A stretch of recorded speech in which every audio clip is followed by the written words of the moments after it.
Hi everyone, it's Shelby. I just wanted to talk to you today about this new program that we called Finding Rover. So it's an online platform that uses facial recognition to be able to connect lost pets with their owners. So we're going to chat. I want to show you how it works. It's really, really neat. Okay, so I have an account. I have logged in and I have gone to My Pets down here at the bottom. So I'm just going to go ahead and add a pet. Now you typically want to do this before your pet goes missing, because the last thing you want to do when your pet runs out the door is be sitting there looking through your photos to register them online. Right, so you're going to go ahead and upload your photo. I'm going to pull Sadie here. So we're going to pretend Sadie's my dog. So Sadie is actually one of our shelter dogs that we have currently. She is available for adoption, but she's also available for foster. So if you're interested in fostering her, I would love to talk to you. Okay, we're going to try to get in as close on her face as possible because you want to be able to see all those details. Now this isn't the best picture of it. You really want it to be like a front-on face picture, but sometimes that's hard. Okay, so we'll go on to the next.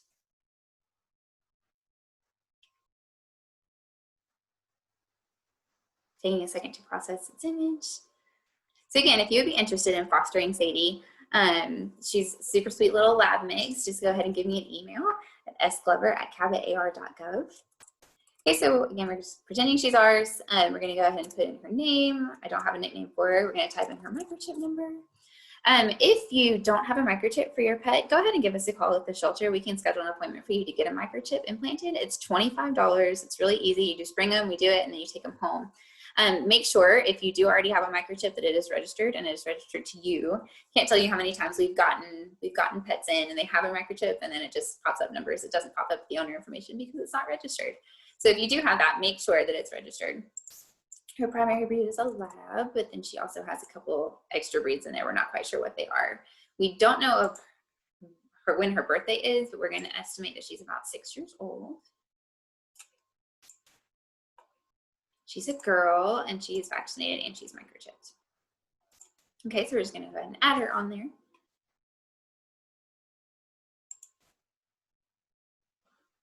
There she goes. Okay, so now I'm going to say she has accidentally gotten out the door. I'm going to go ahead and report her as lost. Can't find her anywhere. And let's say that she has disappeared around the Central Elementary School area. And she disappeared today because we don't want to wait a really long time after they've disappeared. You can offer a reward if you would like to. You can also use this poster on the Facebook page or on Twitter, or you can email it out to people. And then anything important to say about Sadie. So you can say she's really sweet and will come up to you. If you have a pet that won't come up to strangers, make sure you include that in there so you don't chase them. You can say, see the lost poster, and then it'll pop up kind of what your lost poster looks like. And then it'll also go ahead and say, okay, so Sadie is missing.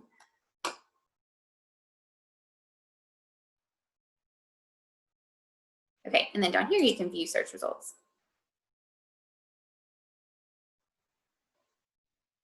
There we go.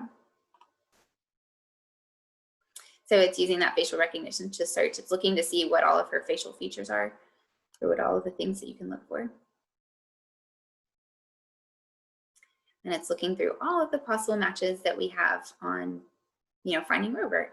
Okay, so you can kind of see it's noticing, yeah, she's dark and she has this like kind of brindle coloring, but none of these ones have popped up and been her yet. So we're just gonna wait for a little while and see if we can find her. In the meantime, we're gonna pretend we're someone completely different.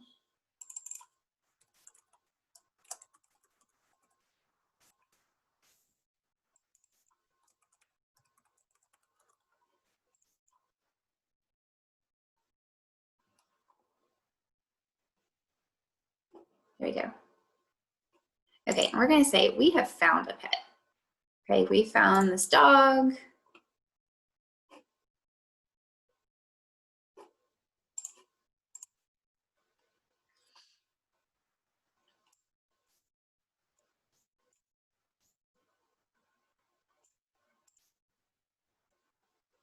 Next, we're going to contact, if this is your dog, contact us. We found it today. About the found pet, we're going to say, okay, maybe we found her at a tractor supply company.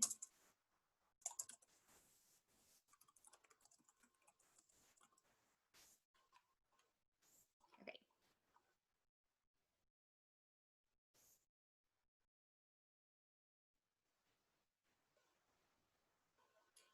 And then same exact thing, you're going to be able to view the search results. So it's scanning this picture that I found, or this picture that I've taken.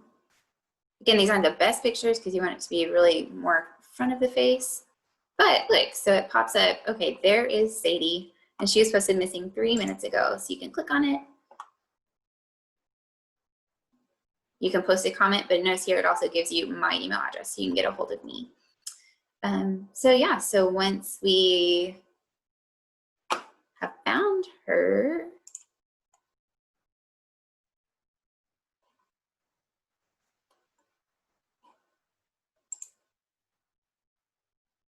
let me go back to my account.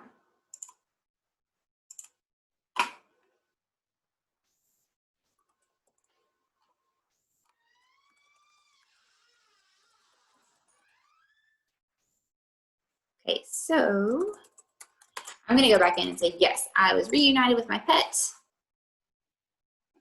Hallelujah.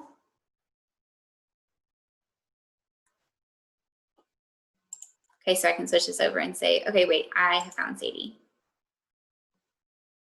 So we're good to go. So that's how Finding Rover works. Finding Rover also has an app that you can use on your phone so that you don't have to get on the computer and do it, but it's the exact same kind of thing. One of the other things that's really interesting about Finding Rover is that you can also adopt pets here. So for the shelter, it interacts with our shelter website. So it'll pull all of our available cats and dogs over onto the Finding Rover website. So that's great in terms of, if you're missing a pet, you can, if it's at the shelter or not. But you can also, adopt a pet. You say, okay, so maybe I want a dog or cat or whatever. I don't really want a dog. You can scroll through all of the dogs who have been found and who are posted as adoptable through the rescues and shelters, which I think is really neat. You can also, if you would like to, use a facial recognition search. You can use, like, if you want specifically, a King Charles Cavalier Spaniel, you can use this picture for facial recognition, and it'll go through and it'll find all the King Charles Cavalier Spaniels that are close, or just in general that are posted on Finding Rover.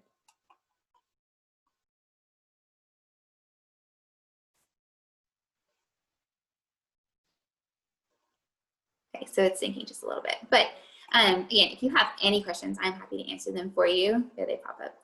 Some of them are King Charles and some of them not so much, but that's okay. So again, if you have any questions, I'm here for you. My email address is sglover@cabatar.gov, and I look forward to hearing from you. It's a good day here at Cabot Animal Support Services.